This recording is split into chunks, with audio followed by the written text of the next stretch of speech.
We are in session 4 of the book of Deuteronomy. Since several of the chapters are a little shorter, we're going to go from chapters 7 through 10. Don't let that terrify you. Some of those are fairly short chapters. And it should take, I suspect it should take a better part of an hour.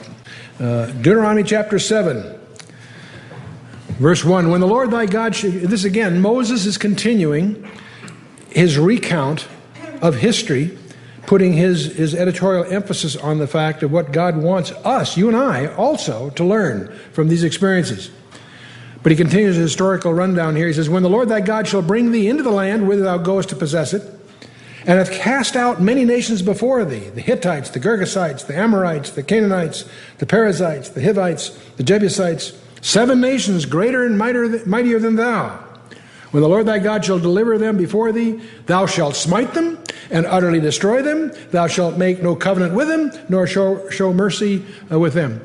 Now, the point of this opening series of verses is that Israel would destroy all the nations within the borders of Canaan. We've talked already about it. We'll talk some more about this business of destroying every man, woman, and child of these certain nations. That shocks us. It seems so offensive, unethical for a loving God to do that. But we need to understand the full context to keep in mind the whole situation here. Also realize that Moses is encouraging them because he remembers that 38 years ago, when they had the same chance, their knees buckled and they said no way, and they didn't have the guts to go forward. So he's trying to emphasize to them that God is committed to them succeeding. Don't panic, we're going in there. He's dealing with the next generation. It's the guys that are there now, it was their dads that blew it and didn't survive as a result of that. Now, this whole issue of tribal genocide bothers us. But we need to know several things. In Deuteronomy 9, we're going to emphasize the fact that these nations, these 7 nations that occupy the land, deserve to die for their sin. They deserve to die. They had hated the God that has made his covenant with the nation Israel, and they not only deserve to die for their sin, they persisted in their hatred of God. And these verses in Deuteronomy 7 is going to emphasize that. And the Canaanites, as a group, these 7 nations, constitute a moral cancer that endangered God's covenant people. And Deuteronomy 20 is going to deal with that. And of course, Numbers 33 and Joshua 23 also deal with this. And by the way, if this all offends you, you got to realize something. Jesus Christ is going to return to slaughter the unrepentant upon the earth, the unrepentant wicked. And occasionally, not too often, you'll see a little bumper sticker, Jesus coming again soon. And boy, is he angry. And it's a little irreverent, I think, in many people's mind, but it happens to be scripturally right. There's going to be a very big contrast between the second coming and the first coming, where Jesus came to fulfill his mission in our place. But our kinsman redeemer that coin has a flip side. It's called the Avenger of Blood. And when he comes back as a warrior. In fact, we'll see him, he is going to be drenched in blood. Not his blood, that was shed at the cross, the blood of his enemies. Read Revelation 19. Read Isaiah 63, and so forth. And it'll become very vivid. Let's move on. Chapter 7, verse 3. Neither shalt thou make marriages with him.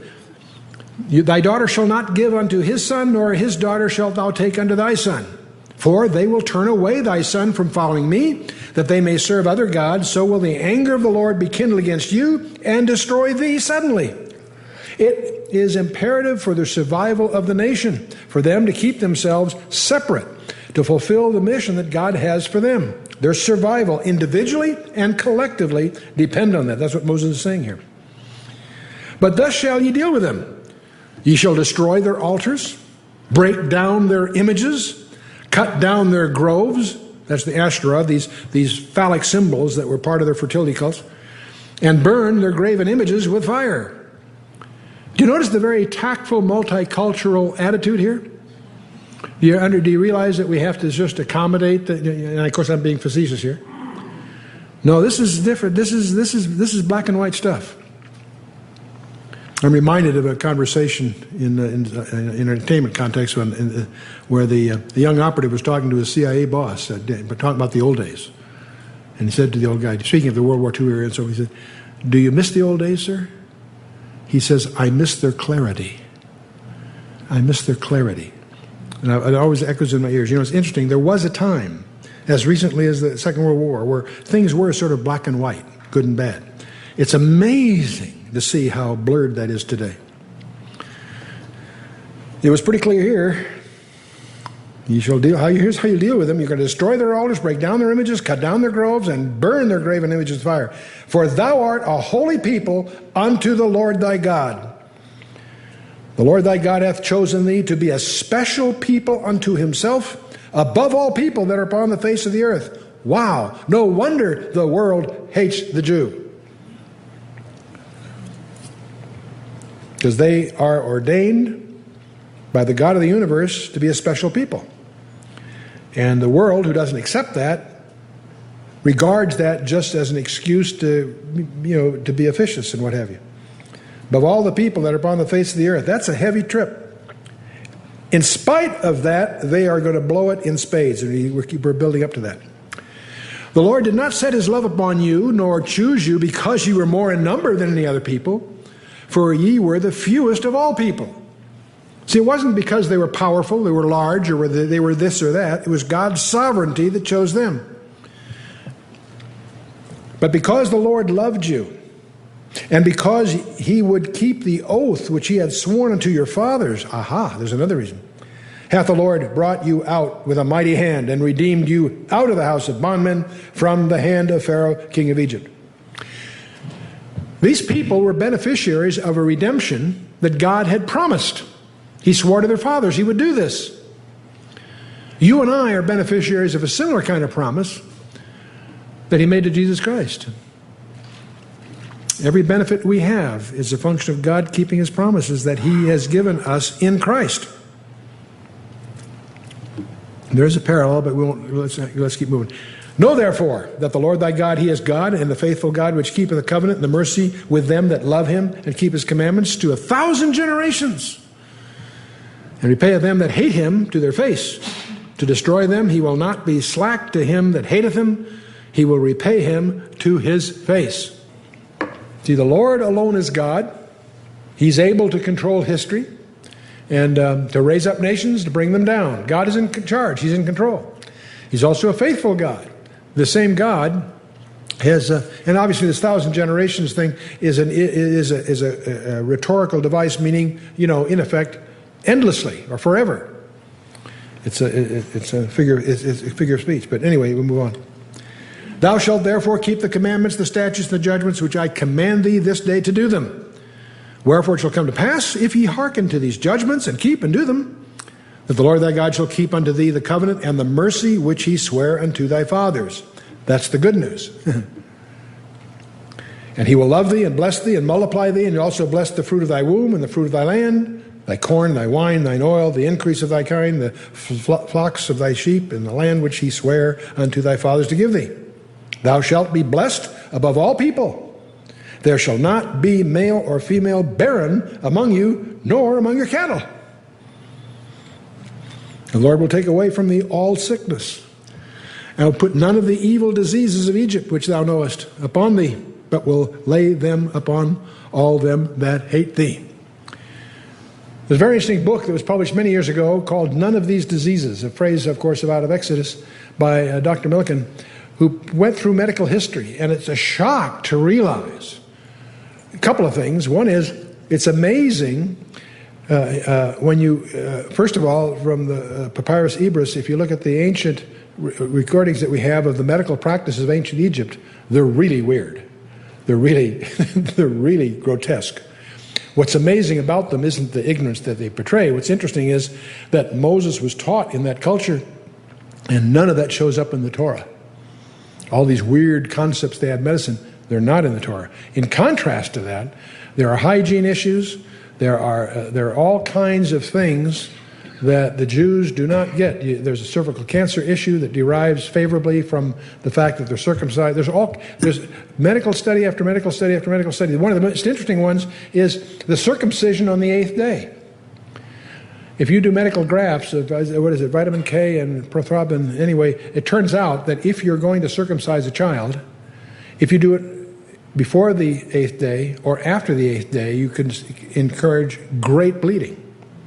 But by doing it on the 8th day, it's optimum to make it safest. Now, what's interesting about that, how did Moses know? Trial and error? I don't think so. It's interesting that the medical insights that pervade the Torah are astonishing. There are books written, and Milliken's book was just one example. I was very intrigued with that. But none of these diseases, all these diseases of Egypt that they were familiar with, they were kept from by God, and in part by the hygiene and by the rules which He institutes in the Torah. But anyway, move on. And thou shalt consume all the people which the Lord thy God shall deliver thee. Thine eye shall have no pity upon them. Neither shalt thou serve their gods, for they will be a snare unto thee. If thou shalt say in thine heart, these nations are more than I, how can I dispossess them? Thou shalt not be afraid of them, but shalt well remember what the Lord thy God did unto Pharaoh and all Egypt. Boy, it sounds a little irreverent, but I almost feel when I read Exodus, it's almost as if God's showing off. One thing after another. You go Exodus, climaxing, of course, in the death of the firstborn. But you go through that. God seemed to be going out of His way to demonstrate that He was God. And there's no way you can rationalize by circumstance. All kinds of scholars have tried to rationalize the events of Egypt in naturalistic terms, by comets or all kinds of conjectures. No, God was so vivid. So He wiped out the firstborn of the animals, not just the people of Egypt and so on. It's an incredible story. That's why Friday the 13th is so unlucky. Did you know that? You realize that? When did the Passover take place? 14th of Nisan. Okay. Now it was a Shabbat. It was. But when does Shabbat start? Not the next day starts at sundown. So what's the 14th of Nisan to the Hebrews is the Friday the 13th to the Egypt. So Friday the 13th is the Gentile side of the Passover. And interesting, we're indebted to Velikovsky, of all people, for that insight. But anyway, move on. The great temptations which thine eyes saw, the signs and the wonders and the mighty hand, and the stretched out arm, whereby the Lord thy God brought thee out, so shall the Lord thy God do unto all the people of whom thou art afraid. So you're worried about these Rephaim, you're worried about the Nephilim, these giants, whatever. Don't sweat it. God can deal with it. And these are all things that were true, by the way, 38 years ago. But they just wouldn't listen. They were terrified. And Moses is reminding them of all this, that this generation should go forward in victory. Moreover, the Lord thy God will send the hornet among them, until they that are left and hide themselves from thee be destroyed. Now, there are some scholars think this is just an idiom, idiomatic. Some believe they're literal hornets. I won't argue that one way or the other.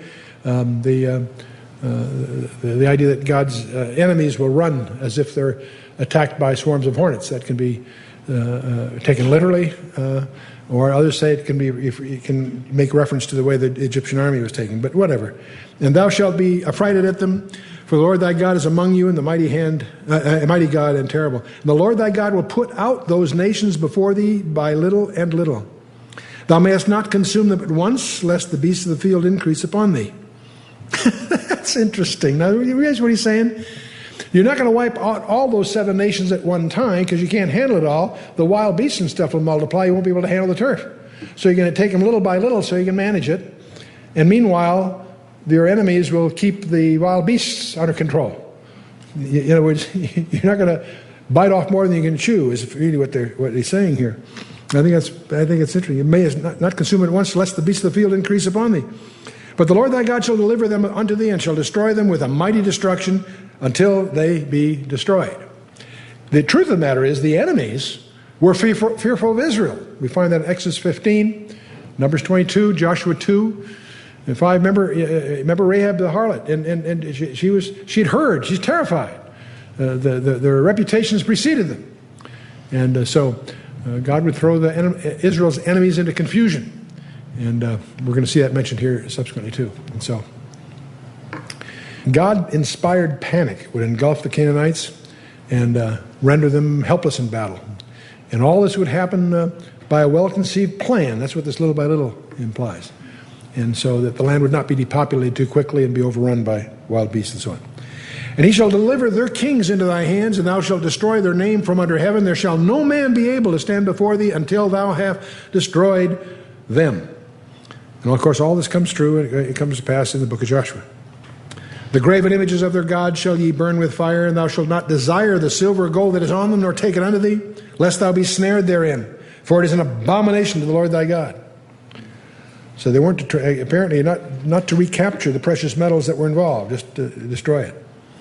That's exactly what Moses will do to the golden calf. He doesn't destroy the gold, he destroys all of it. It was an abomination as far as he's concerned.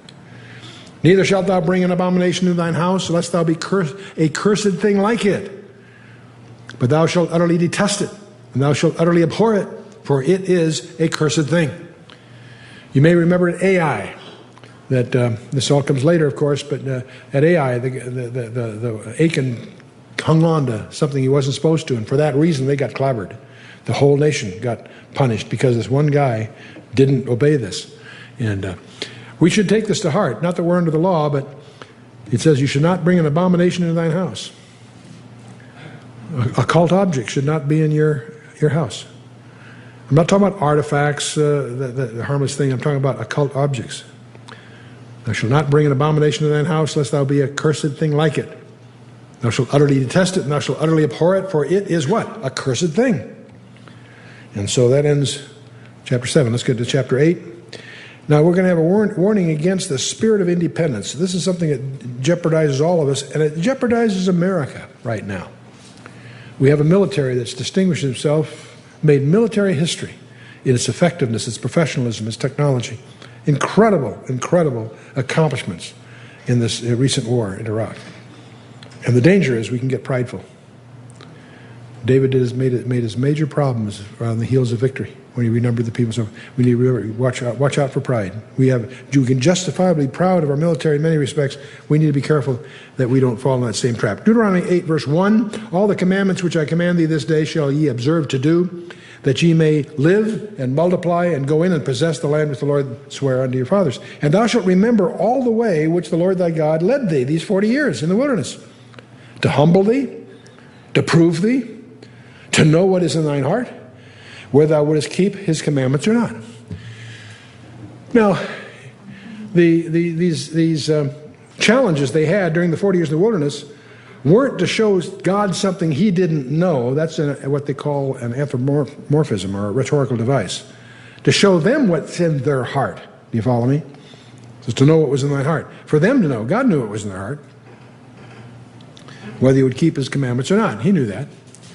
He knew there was going to have to be a redeemer. He knew that they would get themselves a predicament that nothing less than the death of God himself would suffice to repair the damage. And that's what Christ is all about. But that was ordained back in Eden, Genesis 3. That's hidden in the text of the genealogy of Genesis 5. Man is appointed mortal sorrow, but the blessed God shall come down, teaching that his death shall bring the despairing comfort of rest. That's the genealogy, if you translate the names in the first 10 from Adam to Noah. Interesting. No, God's plan was not a knee-jerk reaction over someone's. He knew in advance what was coming, what it would take to redeem these people, because he knew in ultimate it would be to his glory. He loved us that much. The real mystery in the Bible is why he loves us so much. He sure does. Anyway, so they went through this trial. He humbled thee and suffered thee to hunger and fed thee with manna, which thou knewest not, neither did thy fathers know, that he might make thee know that man doth not live by bread only, but by every word that proceedeth out of the mouth of the Lord doth man live. The whole wilderness, the whole 38-year experience that this nation has gone through was deliberately designed by God so they would understand that it's only by their dependence on him they would survive. They couldn't fabricate. It was not the kind of wilderness where you could raise food. God provided it. And that's the way God wants us to be in response to him. There's a danger when we become independent. There's a danger when we become self-reliant, that we fail to look at him.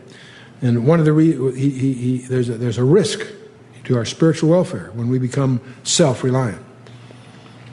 He goes on to say, thy raiment waxed not old upon thee, neither did thy foot swell those 40 years. Can you imagine? Their shoes didn't wear out. 40 years. Thou shalt also consider in thine heart that as a man chasteneth his son, so the Lord thy God chasteneth thee. When a father expresses the love for his son by disciplining, you know how he loves that son. He destroys the son by being passive or ignoring his faults. No, he should deal with them. And our Father is a loving Father. He loves us so much, he won't let that go without being dealt with. Therefore thou shalt keep the commandments of the Lord thy God, to walk in his ways and to fear him. For the Lord thy God bringeth thee into a good land, a land of brooks of water, of fountains and depths that spring out of the hills, valleys and hills, a land of wheat and barley and vines and fig trees and pomegranates, a land of oil, olive and honey, a land wherein thou shalt eat bread without scarceness, thou shalt not lack anything in it, a land whose stones are iron, and out of whose hills thou mayest dig brass. All these things, by the way, have been discovered there, and it turns out to be very, very descriptive. But Moses didn't know that at the time. This is inspired. We take this all for granted because we know Israel today. But this was written by Moses before he died. And he didn't enter the land. He only saw it from Mount Nebo. Verse 10, when thou hast eaten and art full, and when thou shalt bless the Lord thy God for the good land which he hath given thee, beware that thou forget not the Lord thy God, in not keeping his commandments and his judgments and his statutes, which I command thee to say. You know, this, what Moses is saying here, hey guys, watch it. When you're prosperous, you've had a tough time, that's been for good reason.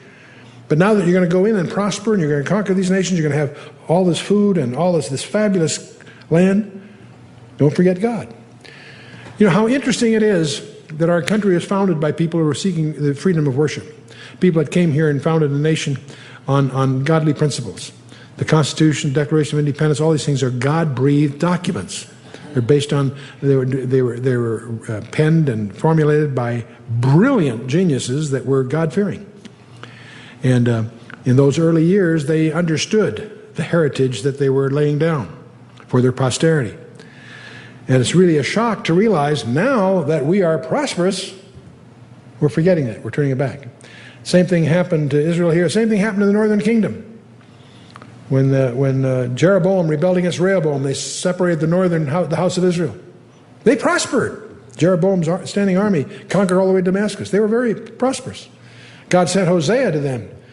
You guys think it's the best of times. In God's eyes, it's the worst of times. You've abandoned 2 centuries of heritage. And you've exchanged your heritage for worshiping idols. That's brought you social injustice and violence and so forth and so on. The whole indictment list. If you study Hosea from chapter 4 through 14, it's a description of the United States. Also, we too have had 2 centuries of heritage. We've abandoned it. We've forgotten the God that made it possible.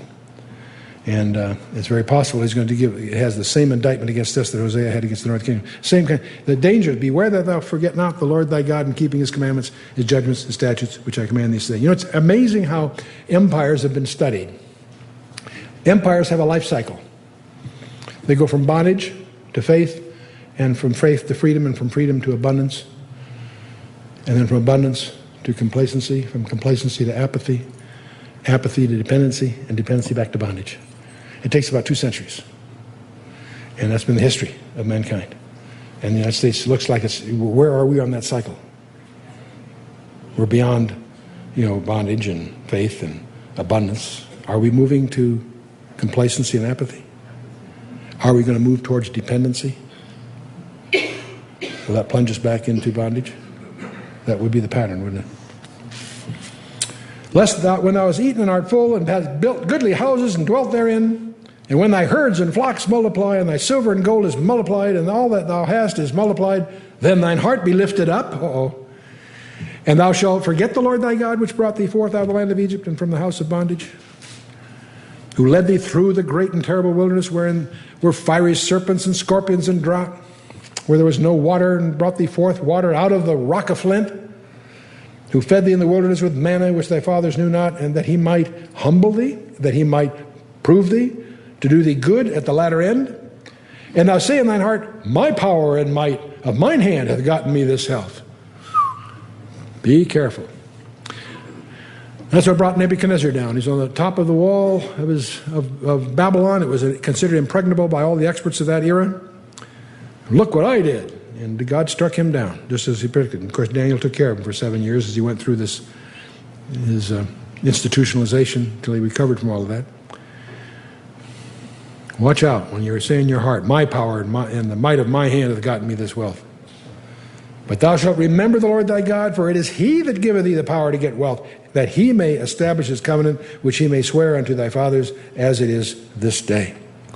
And it shall be that if thou do at all forget the Lord thy God, and walk after other gods, and serve them, and worship them, I testify against you this day that ye shall surely perish. Boy, that's pretty clear. There isn't any technical ambiguities about the language. Ye shall surely perish. He's speaking individually and collectively. As the nations which the Lord hath destroyed before your face, so shall ye perish, because ye would not be obedient unto the voice of the Lord your God. Moses is building this up because he's about to describe their tendencies. He's not through yet. We're going to see chapter 8 is followed by chapter 9. Now we're going to talk about a warning against spirit of self-righteousness. This is a different thing, but a close cousin. Chapter 9, verse 1. Hear, O Israel, thou art to pass over Jordan this day, to go in to possess nations greater and mightier than thyself, cities great and fenced up to heaven, a people great and tall, and people of the Anakims. Remember we talked about the Anakims? Most people don't understand that these were not just tribal things. These were Rephaim, these were vestiges of the Nephilim and so on. Whom thou knowest, and of whom thou hast heard say, who can stand before the children of Anak? That was the way they assessed these people. They were terrified. Understand therefore this day that the Lord thy God is he which goeth over before thee as a consuming fire. He shall destroy them, and he shall bring them down before thy face, so thou shalt drive them out and destroy them quickly, as the Lord hath said unto thee. He's anticipating the same reactions by the young men they're going to have to face these guys as the young men did 38 years earlier. They're terrified of what they're up against. He's saying, no, understand, God has committed to go before you. He's going to take care of this for you. Trust him. You know, it's interesting. The whole issue here is trusting God. God finds a new way to ask us each day, you and I, do you trust me? God finds a new way almost every day to ask you that question. And that's what he's after. Do you trust him? Speak not thou in thine heart, after the Lord thy God hath cast them out from before thee, saying, for my righteousness the Lord hath brought me in to possess this land. But for the wickedness of these nations the Lord doth drive them out from before thee. See, God's going to go before them, but not because they merit it. He's going to do this thing, but not because they deserve it, it's because God promised he'd do it. Not for thy righteousness, or for the uprightness of your heart dost thou go to possess their land, but for the wickedness of those nations the Lord thy God doth drive them out from before thee, that he may perform the word which the Lord sware unto thy fathers, Abraham, Isaac, and Jacob. God told Abraham that for 400 years your people are going to be in Egypt, but then they're going to come back. For 400 years they're going to come back. And God promised to rid this land of its... See, the flip side of this is Satan had 4 centuries to lay down a minefield. When God told Abraham, your people are going to come back here 400 years from now, Satan could say, boy, I've got 400 years to lay down a minefield to thwart the plan of God. And that's the undergirding strategic thing that's going on with these 7 nations, the 4 special tribes, the Emim, the Rephaim, the walking dead that were there. And for the wickedness of those nations, the Lord thy God doth drive them out before thee, that he may perform the word which the Lord sware unto thy fathers, Abraham, Isaac, and Jacob. Again, God, they're getting the victory, not because they deserve it, not because they're righteous. It's because God promised their fathers he would do this. It's God's faithfulness that's the issue, not ours. Understand, therefore, that the Lord thy God giveth thee not this good land to possess it for thy righteousness, for thou art a stiff-necked people. Now, that's not written in some anti-Semitic tract. That's in the Word of God. That's Moses' assessment. Thou art a stiff-necked people. Their hearts are hard to change. Their attitudes are rigid. They're very self-willed. That's what's involved here. Now, you think they are, we are too. So when the most stiff-necked person you're probably going to see in your life is the one you shave every morning. Guys, okay? Remember, and forget not, how thou provokest the Lord thy God to wrath in the wilderness from the day that thou didst depart out of the land of Egypt until you came to this place. Ye have been rebellious against the Lord. See, now, after this buildup, he's going to nail him. He's going to tell him, let's remember what the history was like. Also in Horeb, that's at Mount Sinai, ye provoked the Lord to wrath, so that the Lord was angry with you to have destroyed you. God was going to wipe them out. Moses says, when I was gone up to the mount to receive the tables of stone, even the tables of the covenant which the Lord made with you, then I abode in the mount 40 days and 40 nights. By the way, it's a long time. Think about it. Camping up the mountain, unprepared probably, for 40 days and 40 nights. Neither did eat bread nor drink water. It's a long time. By the way, he does this twice. He's going to do this twice. I was gone up to the mount to receive the table of stone. I abode on the mount 40 days and 40 nights, neither did I eat bread or drink water. And the Lord delivered unto me the 2 tables of stone, written with the finger of God. Wow. And on them was written according to all the words which the Lord spake with you in the mount of the midst of the fire in the day of the assembly. And it came to pass at the end of the 40 days and 40 nights that the Lord gave me the 2 tables of stone, even the tables of the covenant. And by the way, most people assume, it's a trivial thing, but that the 2 tables had half the laws in one, half in the other. No, both of them probably had the complete laws. The style in the ancient time, if you had a serious covenant, was to have 2 copies. It came to pass at the end of 40 days, 40 nights, the Lord gave me the 2 tables of stone, even the tables of the covenant. And the Lord said unto me, Arise, get thee down quickly from thence, for thy people which thou brought out of Egypt have corrupted themselves, and they are quickly turned aside out of the way which I commanded them. They have made them an molten image. You know, while Moses is up there 40 days and 40 nights with God, what's going down in the camp? Revelry, partying. And they con Aaron to build this golden calf. You know the story. He says, gee, it just came out of the fire like this. Furthermore, the Lord spake unto me, saying, I have seen this people, and behold, it is a stiff-necked people. There it is again. God's opinion seems to be the same as Moses. Let me alone, that I may destroy them. This is God speaking. Let me alone, that I may destroy them, and blot out their name from under heaven. This is God speaking about Israel. And I will make of thee a nation mightier and greater than they.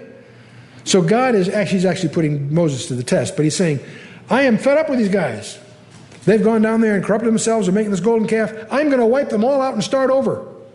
I'm going to make of thee, Moses, a nation even mightier than they. That's an interesting deal. Gee, God, that'd be pretty neat.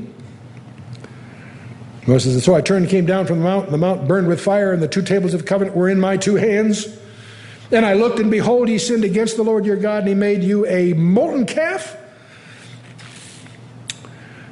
Ye had turned aside quickly out of the way which the Lord hath commanded you. And I took the 2 tables and cast them out of my 2 hands and brake them before your eyes. Why? Because they had broken the covenant. The covenant was broken, not by Moses breaking the thing, by them by turning against God. He just got through this whole thing. He's up there 40 days, 40 nights getting the details, and they're down there, and his back is hardly turned when they're in it. Doing what? Doing exactly what God said not to do. So as far as, and by the way, God did regard that covenant as broken. He's going to give him he's going to make a new one shortly, but the point is that those 2 tables of stones symbolize the breaking of that covenant. It was kaput. I took the 2 tables, cast them out of my 2 hands, and brake them before your eyes. He's talking to the people he's talking to. And I fell down before the Lord as at the first 40 days and 40 nights. So he does another 40 days and 40 nights here, guys. I neither did eat bread nor drink water because of all your sins which ye sinned in doing wickedly in the sight of the Lord to provoke him to anger. And I was afraid of the anger and the hot displeasure wherewith the Lord was wroth against you to destroy you. But the Lord hearkened unto me at that time also. See, Moses prayed for the people. He prayed for the people. The Lord was very angry with Aaron to have destroyed him, even his brother Aaron. I prayed for Aaron also at the same time, he says. That's the only place, by the way, that's mentioned. And I took your sin, the calf which ye had made, and burnt it with fire, and stamped it, and ground it very small, even until it was as small as dust. And I cast the dust thereof into the brook that descended out of the mount. So that was the golden calf. You all know the point is that the golden calf thing is right, and that's not the end of it. He then goes on. There's been a lot of other cases as they wandered in the wilderness, at Taberah, at Massa, and at Kibroth Hattaavah. he provoked the Lord to wrath. And the incident at Taberah, that was the people were complaining about their hardships, and God burned them at the fringes of the camp. The word Taberah means burning, by the way. And what was the other one here? At Massa. That was where they were complaining about the no water. And they struck the rock and they got the water and so forth. And at Kibroth Hattaava, Kitta'ava means the graves of lust is what it translates into. That's where they didn't like the manna, so they asked for quail. We gave them plenty of quail, and they so gorged themselves in the quail that they got sick, and many of them died. And because again, always complaining rather than being grateful, always complaining, murmuring. And incident after incident, there are lots of incidents. Here's three that he just summarized: at Taberah, at Massa. And this is all familiar to them, of course, as part of their history. It says, likewise, when the Lord sent you from Kadesh Barnea, saying, go up and possess the land which I've given you. And then you rebelled against the commandment of the Lord your God and believed him not, nor hearkened unto his voice. They were at Kadesh Barnea. 38 years ago, you could have gone in, and God was ready to deliver to you, and you wouldn't take it. Boy, it must be frustrating. You know what's even more frustrating? When God promises in the Garden of Eden that he's going to bring a deliverer, and he goes through centuries of prophets detailing everything about him, his genealogy and what family and where he's going to be born, and all the details of his life, the Messiah. When the Messiah comes, they crucify him. They crucify him. You know, there's a very interesting summary of Hebrew history by Stephen in the book of Acts, Acts 7. Stephen, the young man, has the audacity to give the Sanhedrin a Hebrew lesson. But he goes through and recounts a similar history. But he makes an interesting point, because they don't let him finish, so many people don't understand where he was headed. But if you take Acts 7 and outline his logic, he always points out that Israel always blows it the first time, they get it the second. Blows it the first time, they get it the second. They blow it the first time, they get it the second. And he gets to the resurrection, and they don't let him finish to get him so upset, they go stone him. What are they saying? They blew it the first time, his first coming. But they'll get it on the second coming. It's the pattern of Israel. Interesting, isn't it? Ye have been rebellious against the Lord from the day that I knew you. Thus I fell down before the Lord 40 days and 40 nights as I fell down to the first.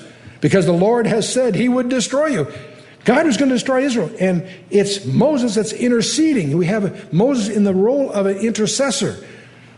You have an intercessor too. You know who that is? Who's your intercessor? Not Moses. Who's your intercessor? Jesus. Can you imagine the Son of God spending his primary duty right now before the Father is to intercede on your behalf? Is he going to be more effective than Moses? I think so. Was Moses adequate? He sure was, because God didn't wipe out that nation, because Moses interceded. And he did it on the basis of God's glory. Not because he deserved it. His arguments are very interesting. God don't, if you wipe out this nation and start over, all the nation will say, so you couldn't do what he promised to do. Interesting logic. I prayed therefore unto the Lord and said, O Lord God, destroy not thy people and thine inheritance, which thou hast redeemed through thy greatness, which thou hast brought forth out of Egypt with mighty hand.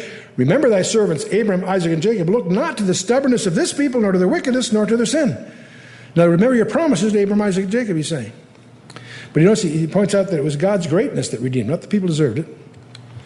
Lest the land whence thou broughtest out, get this, lest the land whence thou broughtest out say, because the Lord was not able to bring them into the land which he promised them, and because he hated them, he hath brought them out to slay them in the wilderness. Moses is arguing before the Lord, hey, people don't deserve to be, they deserve to be wiped out, but what are your enemies going to say?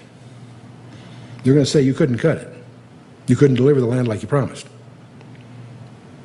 Yet, Moses continued, yet they are thy people and thine inheritance, which thou broughtest out by thy mighty power and by thy stretched out arm. Interesting logic, Moses. Well, let's take one more and we'll wrap it up here. Chapter 10. At that time the Lord said unto me, hew thee 2 tables of stone like unto the first, and come up unto me into the mount, and make thee an ark of wood. And they will do that later. That'll become the Ark of the Covenant later. And I will write upon the tables the words that were in the first tables, which thou breakest, and thou shalt put them in the ark. So God is going to make a new set of tablets, and that's a new covenant. It'll be the same words, but it's a restart, if you will. God decides not to destroy them in effect, to give him another chance. And I made an ark of shittim wood, and hewed 2 tables of stone like unto the first, and went up to the mount, having the 2 tables in mine hand. And he wrote on the tables according to the first writing, the 10 commandments, which the Lord spake unto you in the mount, out of the midst of the fire, on the day of the assembly. And the Lord gave them unto me. And I turned myself and came down from the mount, and put the tables in the ark which I had made. And there they be, as the Lord commanded me. And the children of Israel took their journey from Beeroth of the children of Jachin to Missler, where Aaron died, and there he was buried, and Eleazar's son ministered in the priest's office in his stead. And now this may be an editorial insertion. Some scholars point out that because this involves some things that happened later. And Israel was in Missler when Aaron died, according to Numbers 20 and 33. He died on Mount Hor, so Missler might be the district that Mount Hor was located in. That's speculation. Eleazar's Aaron's 3rd son became the high priest in Deuteronomy from Deuteronomy 10:6, and the Levites were then given specific responsibilities as in relation to the tabernacle and so forth. To be a priest, you had to be descendant of Aaron, but the other Levites were given other tasks and so forth. And from thence they journeyed to Gudgodah, and from Gudgodah to Jotbath, the land of the rivers of waters. At that time the Lord separated the tribe of Levi to bear the ark of the covenant of the Lord, to stand before the Lord, to minister unto him, and to bless in his name unto this day. Wherefore Levi hath no part nor inheritance with his brethren. The Lord is his inheritance, according to the Lord thy God promised him. You may recall when the 12 tribes go into the land under Joshua, after they conquer the land, 11 of the 12 tribes get land allocated to them. But the Levites didn't inherit land. God was their inheritance. But what they did get is 48 cities. 6 of which were designated as cities of refuge and so forth. And as you go through all that, let me also warn you, if you haven't noticed it before, there's not 12 tribes or 13. The tribe of Joseph was entitled to a double portion. His sons were Ephraim and Manasseh. So you've actually got 13 tribes to play with. So you can take 12 tribes and leave one out and always have 12. So when you want a marching order of 12 tribes, you leave out Levites, they don't go to war. You still have 12 tribes because you got Ephraim and Manasseh. If you want to count Levi and still have 12, you count at the tribe of Joseph. You put the 2 together. Follow me? So you'll discover the 12 tribes are listed 20 times in the Bible, each time in a different order. Each time there's a different one left out for different reasons. And there's a lesson in each one of those. So I'll leave that. But just recognize the reason that works, you can leave one out and still have 12, is because you've really got an alphabet of 13. It's a baker's dozen, if you will. So we'll move on. Okay. And the Lord said unto me, Arise, take thy journey before thy people, that they may go in and possess the land, which I swear unto their fathers to give unto them. And now, Israel, what doth the Lord thy God require of thee, but to fear God, to fear the Lord thy God, to walk in his ways, to love him, and to serve thy God with all thy heart and with all thy soul? Doesn't this remind you of a very famous passage in Micah 6:8? What doth the Lord require? He has showed thee, O man, what is good. And what doth the Lord require of thee? But to do justly, love mercy, and to walk humbly with thy God. That's the long and the short of it. That's what God expects. He wants us to walk in all his ways, to love him, to serve the Lord thy God with all thy heart and with all thy soul. If you're not Jewish, he doesn't say you take under the Jewish laws on your shoulder, but he still expects you to love him with all your heart, with all your soul. To keep the commandments of the Lord and his statutes, which I command thee this day for thy good. Behold, the heaven and the heaven of heavens is the Lord's, thy God, and the earth also, with all that therein is. Only the Lord hath delight in thy fathers to love them, and he chose their seed after them, even you above all people, as it is this day. Circumcise therefore the foreskin of your heart, and be no more stiff-necked. Strange phrase. We think of circumcision as dealing with a totally different organ of the body. But that's the circumcision of the flesh. He's using the term idiomatically here. Circumcise therefore the foreskin of what? Your heart. You mean going there with a scalpel? No. Anyway, you've got to soften your heart. You've got to have your heart right with the Lord. Circumcision was the instituted symbol of the covenant, yes. But he's talking about have the covenant in your heart. Circumcise therefore the foreskin of your heart, and be no more stiff-necked. For the Lord your God is a God of gods, and the Lord of lords, and a great God, a mighty and a terrible, and he regardeth not persons, nor taketh reward. He doth execute the judgment of the fatherless and the widow, and loveth the stranger in giving him food and raiment. Love ye therefore the stranger. By the way, this is one of the things, you love ye therefore the stranger, for ye were strangers in the land of Egypt. That's why they were instructed that when they had a non-Jew among them for some reason, treat him with hospitality. Why? Because you were once strangers in a strange land. See? Love ye therefore the stranger, for ye were strangers in the land of Egypt. Thou shalt fear the Lord thy God, him shalt thou serve, and to him shalt thou cleave, and swear by his name. He is thy praise, and he is thy God, and he that hath done for thee these great and terrible things, which thine eyes have seen. Thy fathers went down into Egypt with 70 persons. And now the Lord thy God hath made thee as the stars of heaven for multitude. That was what he promised to do back in Genesis 15 and Genesis 17, Genesis 26, those phrases turn. Make thee as the stars of multitude. It's interesting that the fathers went down to Egypt with 70 people. And elsewhere in Genesis 10, we find that the nations of the world were numbered as 70 in the Torah, in the book of Genesis chapter 10. And this is a point of some confusion among some scholars, because when we look at Genesis 46 in verses 26 and 27, it reads, all the souls that came with Jacob into Egypt, which came out of his loins, besides Jacob's sons' wives, all the souls were 66. And the sons of Joseph, which were born him in Egypt, were 2 souls. And all the souls of the house of Jacob, which came into Egypt, were 70. Now this is further confounded by the fact that when you get to the New Testament, and Stephen is giving his summary of the Old Testament before the Sanhedrin, that's quite a scene. Here's this young deacon, presuming, this is what we call in Hebrew chutzpah. This young man is giving the Sanhedrin a lesson in Old Testament history. In fact, Acts chapter 7 is an incredible commentary on the Old Testament. It's worthy of a very careful study, because there's a half a dozen things in that chapter you won't find in the Old Testament. We learn a great deal about the Old Testament from Stephen's presentation. But just to focus on one thing, in verse 14 of Acts 7, Stephen says to them, then sent Joseph and called his father Jacob to him, and all his kindred, 75 souls. So here we have yet another number. And this has caused a lot of confusion to the average Bible student. Genesis 46:26 speaks of 66 going down to Egypt. The next verse speaks of 70. And of course the difference between them is, between the 66 and 70 is Jacob, Joseph, and Joseph's 2 children, Manasseh and Ephraim, which were adopted by Joseph. But then when you get to Acts 7:14, there's 5 additional, and that just emerges from the fact that Stephen was using the Septuagint translation, which includes Joseph's grandsons. And so there were 5 additional to give you the 75. So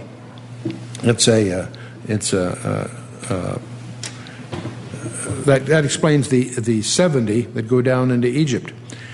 But one of the things we discover when we get to Genesis chapter 10, we have a chapter that's known as the Table of Nations.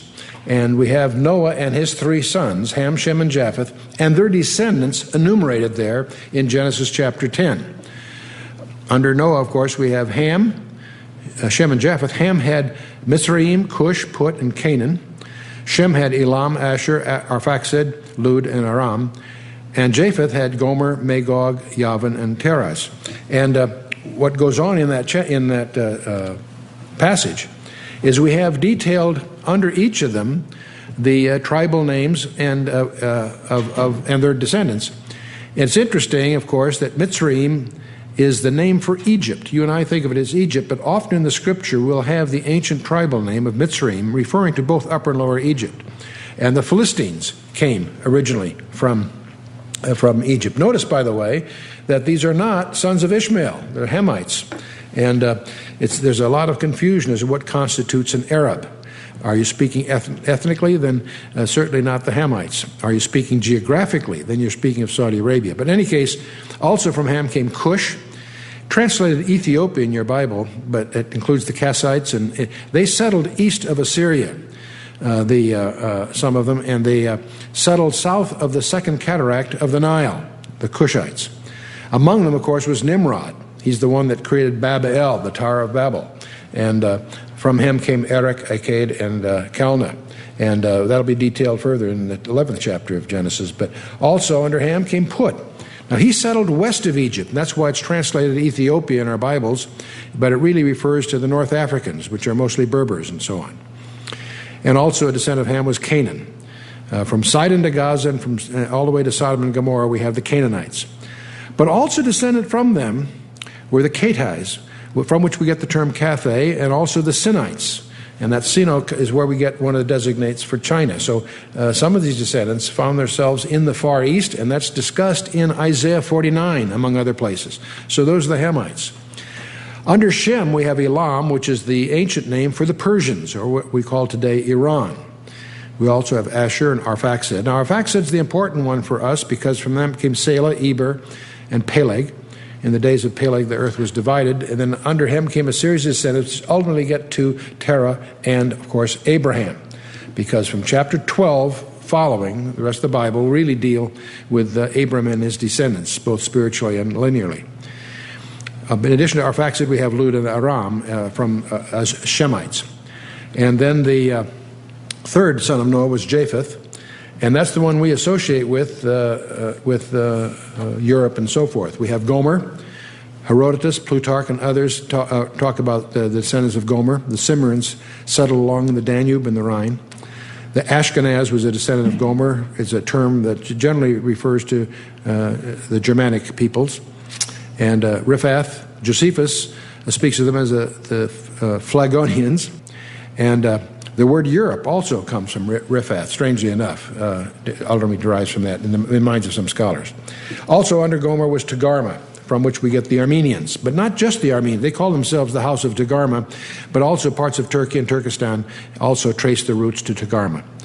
So those are all Gomerites, if you will.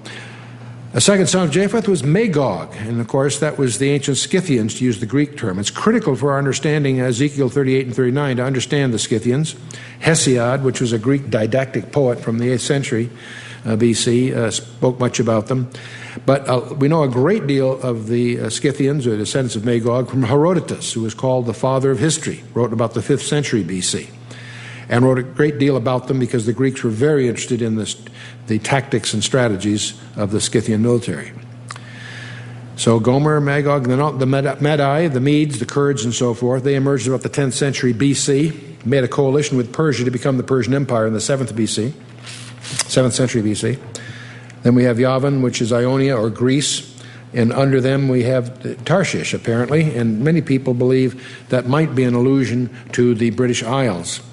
Then we also have Tiraz, and who deals with the Etruscans of Italy and others. So those are the sons. And the reason I bring this up, if you go through Genesis 10, you'll discover there are 70 nations. So we have 70 nations in the table of nations in Genesis 10, and we have 70 tribes, if you will, from Jacob, entering Egypt as a family and leaving Egypt as a nation Israel. Summarized for us in Deuteronomy 10:22, the last verse of our study this evening. The interesting thing we'll discover when we get to Deuteronomy 32, verse 8, that these two 70s are linked together. That the scripture actually makes a point of this. Deuteronomy 32, verse 8 says, "When the Most High divided to the nations their inheritance, when he separated the sons of Adam, he set the bounds of the people according to the number of the children of Israel. For the Lord's portion is his people, Jacob is the lot of his inheritance." So there's very strange connection, if you will, between the 70 families that went down as a family to Egypt, that came out as the nation Israel, is linked by the Lord himself, by the Creator himself, to the number of nations, which from a biblical perspective are 70. So it's going to be interesting to see that whole theme develop as we go further in the scripture.